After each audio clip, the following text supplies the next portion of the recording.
plato en plato, también de novia en novia, porque, como decía, las mujeres fueron tal vez lo más importante en este viaje, lograba avanzar, lograba ir a otra ciudad y a otra y a otra, y además tomaba fuerza yo mismo, empezaba no solamente a encontrar gente que me ayudaba, empezaba a entender qué es lo que debía hacer, empezaba a comprender qué caras tenía que poner, qué tenía que decir, qué no tenía que decir.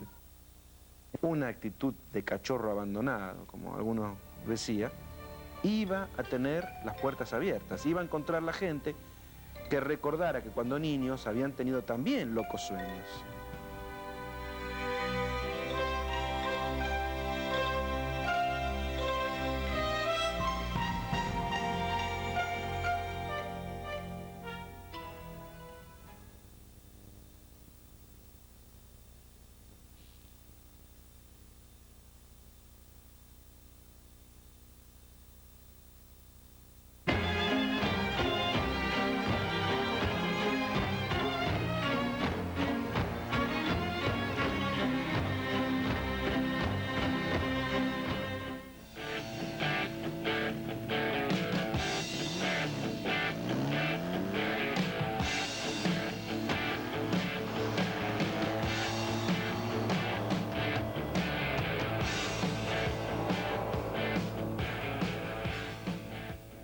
Cuando termina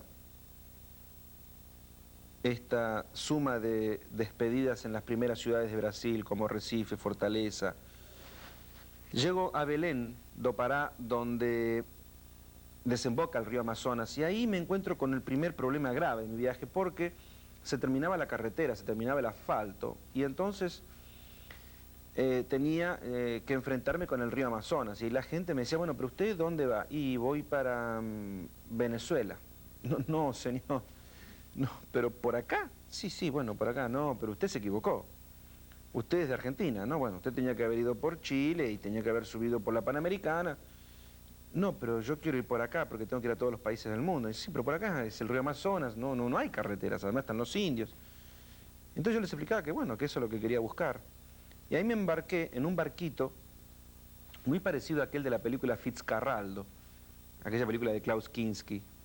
Y en este barquito, desde Belén, viajo 6 días y 6 noches en compañía de los garimpeiros, los buscadores de oro del Amazonas, esta gente fugada de la ley, asesinos, ladrones, que viven en el Amazonas buscando oro, que luego venden al gobierno y el gobierno de Brasil comercializa. Es como una especie de conjunción entre estos buscadores de oro y el gobierno. Mientras no salgan de la selva, quédense tranquilos que la ley no les va a hacer nada. Y con estos garimpeiros, con la seguridad de que me iban a matar, me iban a tirar al río, me iban a robar la moto, parto durante este viaje de 6 días en el río Amazonas, en este barquito, este barquito que iba extrañamente por esa selva llena de caimanes y de jaguares, de ruidos por la noche.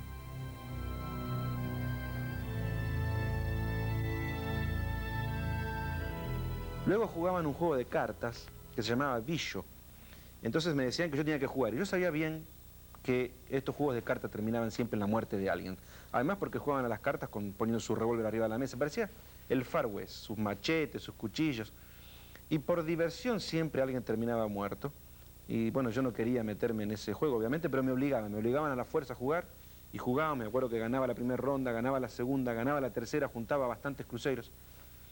Tiempo después me escribiría Pedro, que había sido una confabulación de ellos, para hacerme ganar dinero en este juego de cartas y ayudarme a seguir viaje, porque ellos decían que si Emilio Scotto seguía viaje a través del mundo era como que ellos también iban a viajar en la moto, ellos que nunca más iban a poder salir de esa selva.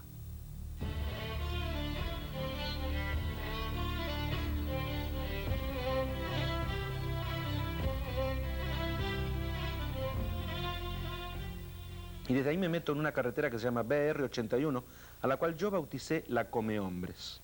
Una carretera que fue abierta hace 60 años y luego abandonada por las tribus de los indios. Ahí hay 2 tribus que son los Guaymirí y Atuarí. 2 tribus que durante 6 meses del año combaten y durante los otros 6 meses del año están en paz. Con el agravante de que cuando combaten entre ellos se cortan la cabeza y cuando toman un enemigo y la reducen, justamente por eso son reducidores de cabeza y le hacen una cabecita pequeñita con sus ojos, el pelo. Y los otros 6 meses del año se casan entre ellos. O sea que ocurre muchas veces que por ahí el marido de una mujer termina matando al hermano cuando son los 6 meses de guerra. Es un poco difícil de entender, pero es una tradición de esta guerra. Estos indios están protegidos por una organización que se llama la FONAI, Fundación Nacional del Indio. Y yo firmé un contrato con el gobierno de Brasil deslindándolo de responsabilidades y seguí por esta carretera 800 kilómetros que me llevaron 6 días, si mal no recuerdo, muy duros, terribles, malos, con los mosquitos que me comían, donde no había asfalto, donde me tenía que sumergir en los ríos. Comenzaba ahora entonces otra cosa, se agregaba algo más a la historia, se agregaba las primeras sensaciones fuertes.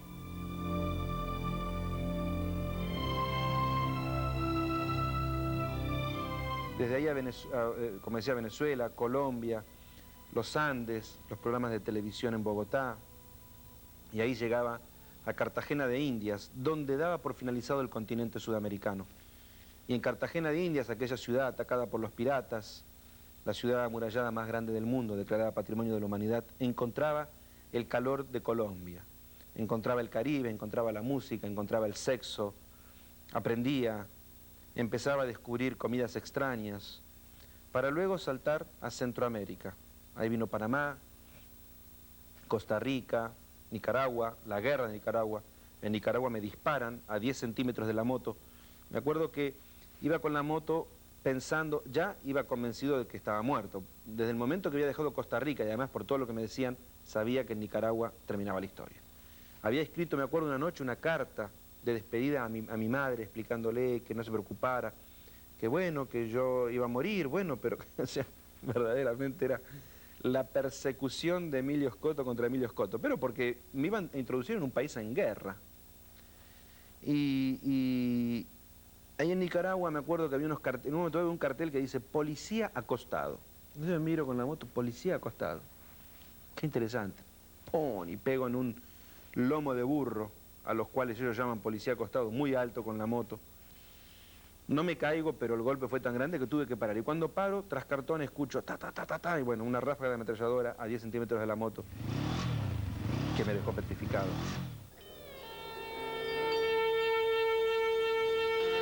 Y desde allí al Distrito Federal, es el terremoto de México, me ofrezco a trabajar en las tareas de rescate. Me acuerdo que reparto alimentos a los chicos.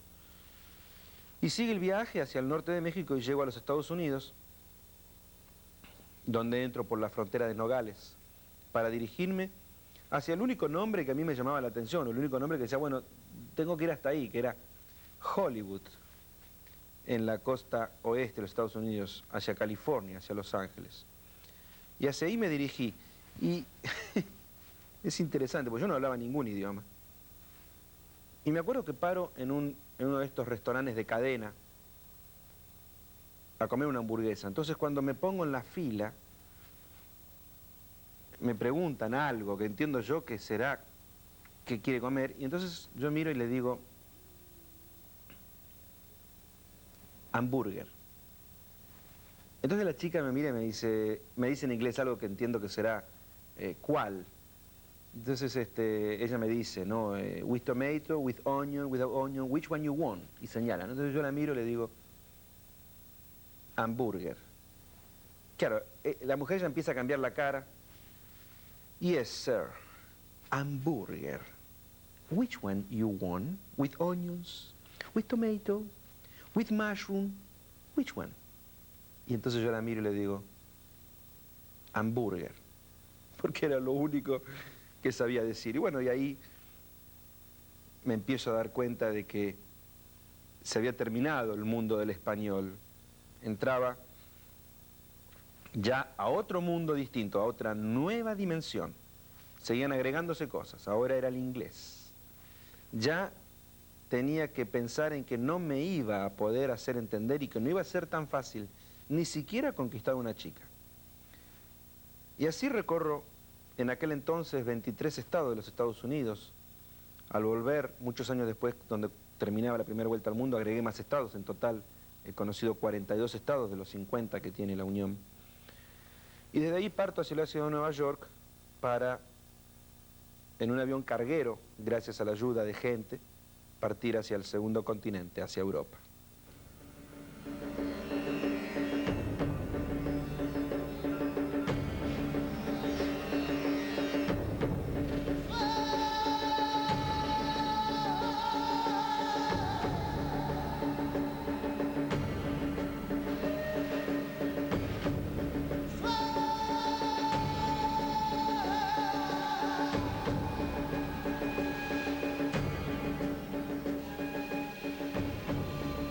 El mundo era una universidad de la vida. Era como ir a todas las universidades juntas. Y esto me llevaba a vivir situaciones. Nunca jamás estaba triste, siempre estaba feliz. Hasta el punto que encontraba alegría en vivir situaciones tremendamente tristes. Por supuesto que en alguna oportunidad me sentía solo, me sentía abandonado, me sentía perdido, pero no perdido en un camino, sino que me sentía sin rumbo, me sentía como que estaba haciendo algo que a nadie le iba a interesar.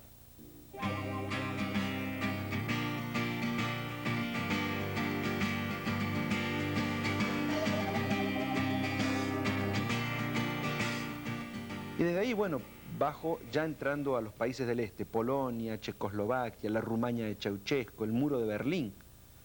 Cuando el muro de Berlín todavía estaba con un permiso especial de 7 horas y custodiado por los soldados cruzando por el famoso checkpoint Charlie 4.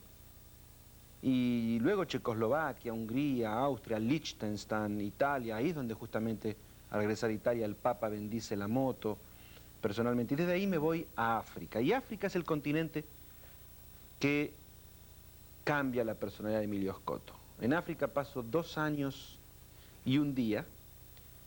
Entro por Túnez, desde ahí me voy a Libia, un país que tenía la frontera cerrada y que el gobierno de Libia abre especialmente para dejarme entrar con la moto. Llego a Trípoli y ahí hay 45.000 personas gritando Argentina, Argentina, con banderas de Libia y con banderas argentinas y con el embajador argentino.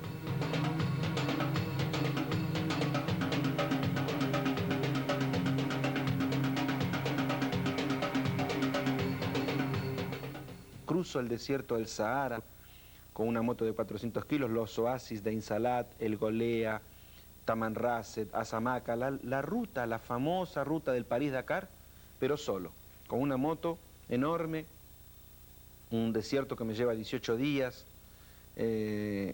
donde encuentro muchas cosas, donde encuentro a Emilio Scotto, donde encuentro a Dios, donde encuentro amigos, donde encuentro a los beduinos, con los cuales también comparto noches. Y en ese desierto, que ese desierto fue muy duro, muy duro, muy duro, tremendo, terrible, el calor es tan fuerte que quema las fosas nasales, el riesgo de perderse y morir ahí. En ese desierto, cuando salgo del desierto, cuando finalmente logro cruzarlo, me digo, nunca más, lo hice, basta, pero nunca más arriesgaría mi vida de esa manera cruzando el desierto del Sahara.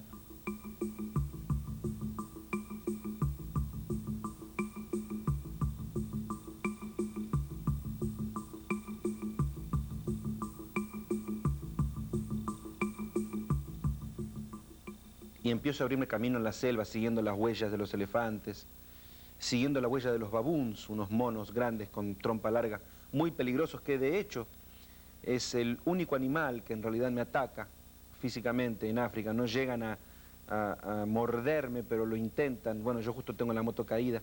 Y me acuerdo que en este lugar logro hacer solamente, manejando todo el día de la mañana a la noche, lograba hacer 8 kilómetros, 9, 10 kilómetros.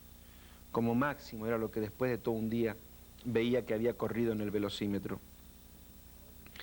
Ya ahí empezaba a estar mal anímicamente y entonces comenzó algo tremendo, terrible de todo este viaje, que fue la locura. Comienzo a volverme loco, comienzo a darme cuenta que estoy perdiendo la razón. Ya sé